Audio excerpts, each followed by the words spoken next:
Hey guys, this is Steve. I'm doing a quick little video on Dragon's Nest. This is the closed beta for the US. Some of my friends and I got into the beta and some others didn't, and they kind of wanted to check it out, so I thought I'd make a quick little video on kind of what's going on. It's a pretty fun game so far. There's some good things, some bad things. I'll try to do a quick little summary at the end to try to explain what's going on. Really quickly, I just left the town. I'll get into that at the end. I'll revisit that and kind of show you what's going on in there. One thing about this game is everything is really heavily instanced. So I just left the town here in this area, which you can kind of think of as like a dungeon and quest hub. It's instanced, so I'm the only character here right now, and if I was in a group, my group would be here, but basically once you leave the town, you're on your own. Outside here, there are some neat little boards where you can go ahead and just basically choose some options for additional quests for the dungeons you're about to do. They're kind of neat, a little bit generic, kill these monsters, destroy these tents, that type of stuff. But it's always nice to be a little bit flexible with what you're doing in the dungeon. So this is Dead Man's Pass here, which I've done once before. You can see there's achievements and quests that'll show you for that place. There's also a difficulty level. The difficulty system is working pretty similar to Diablo 2 in the sense that the harder the modes get, the more monsters you have. Also, the more hit points the monsters seem to have. And I also think it's working in Diablo 2 in the sense that you don't actually get any extra damage output from the monsters. They seem to do the same amount of damage. So the only class that I've really played so far is the Archer, which, as you can see, kind of plays out like a first-person shooter with some action RPG elements going on. The Archer itself has 3 different weapons it can choose from. I'm using a short bow here. There's the 2 other weapons are the longbow and the crossbow. The differences there are the longbow, every 3rd shot, it does a piercing attack, which does extra damage. It goes through armor. What I didn't like about that was you couldn't really run around and strafe like I am here. When you do that piercing attack, your character does a little animation, and it kind of made me feel like I was going to get my ass kicked by doing that, so I dropped that thing. There's also the crossbow, which is kind of similar, except it does 3 shots, and then you've got to reload it. I just really like the short bow because you can kind of just run around and shoot stuff, and it's really easy to dodge all the monsters coming at you. You might notice that a lot of these monsters are getting like Street Fighter 2 stars over their head. What that is Paralyze. You can actually get Paralyze and stun mods for your gear. I just recently got something that boosted up my Paralyze by a pretty big amount, so you're going to notice there's a lot of stunning going on. The loot in this game is kind of like Diablo 2 and like Borderlands. There's a lot of it. A lot of it's junk, vendor fodder type of stuff, but there's some good stuff that drops as well. Obviously, the harder dungeons that you do, the better loot you get. So I don't think I get anything crazy here. I might get like 1 blue item or so. But if you're doing like the Master or Abyss levels, you get more loot. So right now I'm level 11, which obviously isn't too high. I do have a bunch of different skills. Some of them seem a lot more powerful than others. Going from left to right at the bottom on my skill bar. The first one is like a double shot. It's got increased range and it does a little bit of extra damage. I think it also does more damage if the enemy is knocked down when you use it. The second one is basically a piercing shot. It hits a bunch of enemies if they're all grouped up. It does a little bit extra damage, and it's good for enemies with shields and stuff like that. The third one, which has got a pretty short cooldown for what it is that spin kick you'll notice me doing. It's very, very good. It just knocks pretty much everything down. It seems to work on some bosses, and others, I think they can just resist it. There it is right there. The 4th and 5th abilities, the 4th one is a multi-shot, which is really cool. If you actually get some really close distance on a monster and you use it right in front of them, all the arrows are going to hit that one guy. So you can use it to really DPS down one monster at a time or do a big spread. The last is Magic Arrow, which I just used right there, which is that big purplish plume that comes out. It's just an AE, and that has infinite range on it, so you can shoot it across the map. As soon as it hits something, like a wall, the ground, or a monster, it's going to blow up. So I just cleared off this area. Basically, you just destroy those 3 different shadow diamonds, or whatever you want to call them, and it opens up the section to the next map. And usually these dungeons are kind of segmented out into like 3 or 4 different areas. It's always nice to get a little change of scenery, so they got me in a cave here. One thing you'll notice about the game is there's kind of a unique thing going on with the background. It kind of fuzzies out, it gets a little bit blurry. It's kind of neat. kind of got like its own little artsy feel to it. But it's also a little bit annoying sometimes if there's monsters that are really far out there, like those bats out there. It can kind of distort them, and it can be a little bit difficult to get used to. So here I am going through this cave, still kind of doing my cheesy little strafe around, shooting stuff technique. While I kind of plow through these monsters, I'll talk a little bit about grouping. So grouping is pretty much just like your traditional MMO. You find a group of guys. Basically, a good idea is to get a mixed group. Recently, I did a group with my roommate and his girlfriend, who were playing Cleric and Sorcerer. Cleric in this game is actually really melee intensive, and while it can heal, it doesn't seem to be the actual focus of the class. The heal's got a really long cooldown and doesn't actually do a whole ton of healing. It's like 200 hit points. Sorceress is kind of like my character's playstyle. I think a little bit more glass cannon-ish, and I think the damage potential is probably a little bit higher, but I honestly haven't played it, so I can't really speak to it too well.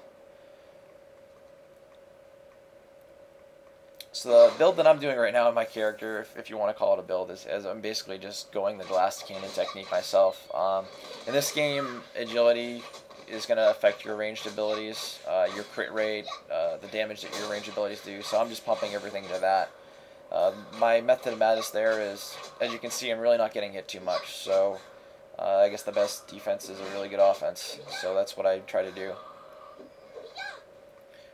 Mana in this game, you know, it doesn't really seem to be an issue for me yet, but, you know, again, I'm actually just turned level 12 a minute ago, so it's kind of hard for me to make judgments on that at this point in the game, but I've seen items that've got, you know, plus to max mana, and I've seen items with mana regen, and, you know, mine just kind of seems to hover around max most of the time. So, you know, maybe later on in the game it becomes useful, but it doesn't seem like it is as of the entry-level part of the game. Those shamans are pretty annoying. They're actually one of the few guys that have been a little bit difficult. One thing that they do is they cast those lightning spells. You get a little reticle, which you can see right there. It's like that red mark on the ground, which is going to show you where the spell's going to land. So that's kind of nice. You have a chance to dodge it. It's not totally random. And what that does is it just does a direct damage, and you also get like this periodic effect where you can get stunned. You'll see I just ate an apple on the ground. One thing that's kind of new to this type of game is, you know, those items that drop and give you plus hit points or plus mana. There's buff ones as well. One thing that can be frustrating is there's actually really detrimental ones. So like you can get like a poisoned, you know, meat bone or whatever, and it'll actually really take down your health. So you can't just run around spamming grabbing food and stuff, because you can actually bone yourself pretty bad there. So this is the boss area here. So we got 2 ads plus the boss back there. The bosses haven't seemed to be too crazy or difficult yet. You know, they've got some special abilities, like this one can do a charge that can do a pretty good amount of damage. Yeah, you know, some of the other bosses, they have AEs and things like that, but I haven't seen anything too wild or anything that makes it really hard for you to go ahead and do soloing.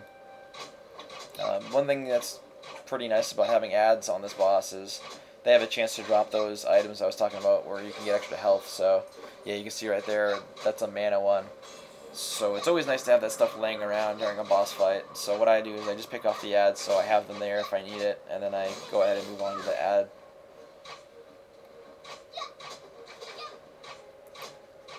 You're also going to notice that there's combos that are building up. Truthfully, I don't really know what's going on there. I don't think it impacts your damage at all. I'm actually pretty sure it doesn't. I think all it really does is the higher your combo gets, the more points you get on the right. And really what the points do is they just dictate what kind of prize you get at the end. You're going to see it gives you a ranking based on a few different things. Prominently that score, but some other things like how quickly you clear the dungeon, and I think there's some other things as well. But basically what it does is it gives you a rank, and then you have a chance to win an item, and you know, basically the higher the rank you have, the better chance you have of getting good items. So up at the top right, you can see the boss's health. She's pretty much dead here. She's going to be dying in a second. And see what we get. Don't think I get anything fantastic. Oh, yeah, there's a blue right there. So after the boss is dead, you got a little bit of time to screw around, kind of like Vindictus.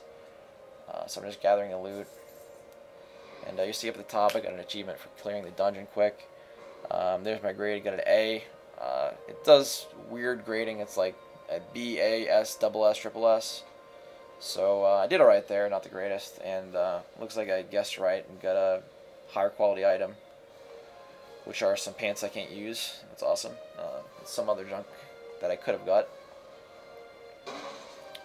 One nice option is when you leave the dungeon, which I'm going to do in a second, it actually gives you the option of where you want to go. So if you're trying to like spam some dungeons, get some levels, you can actually port out to the area you just came from, or you can go straight into town, which is also useful because, you know, a lot of times you got to go and dump out all your junk in your bags, all that fun item management stuff. So I'm zoning into the town right now. It's actually the first town you get to where all the classes come together. Before that, the two classes are separated to two different towns. So this is where the grouping starts to begin. This guy just added me as a friend. I have no idea why. So towns are nothing crazy. Over here is a blacksmith where you can sell your items, repair your items. You can actually upgrade items too, which is working in a system that's really similar to Phantasy Star Universe, Vindictus. You basically keep upgrading the items over and over. Each time you do it, they get better and better, but you actually have a higher chance to break them. I think after level 6, they have a chance of breaking. So right now I'm just going through some of the junk I got, trying to make some room in my inventory.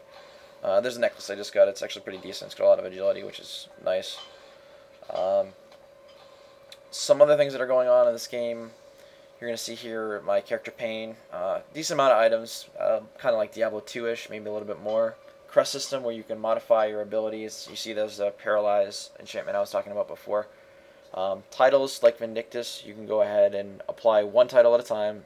Each one gives you different stats, so a little bit more customization there, and you unlock them through achievements and all kinds of crazy stuff.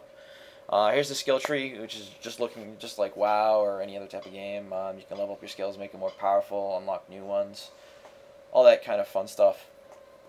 So first impressions of the game so far, I really like the gameplay. You know, I like this character. I like being able to run around and dodge attacks. Not like WoW or EverQuest where you just sit there and you get beat on and there's really not too much you can do. This is a little bit more active. I like being able to completely dodge attacks and things like that. The storyline of the game is pretty good. I mean, I can't say that I'm reading it and I'm super involved in it, but the dialogue is actually kind of funny if you read it, which is nice.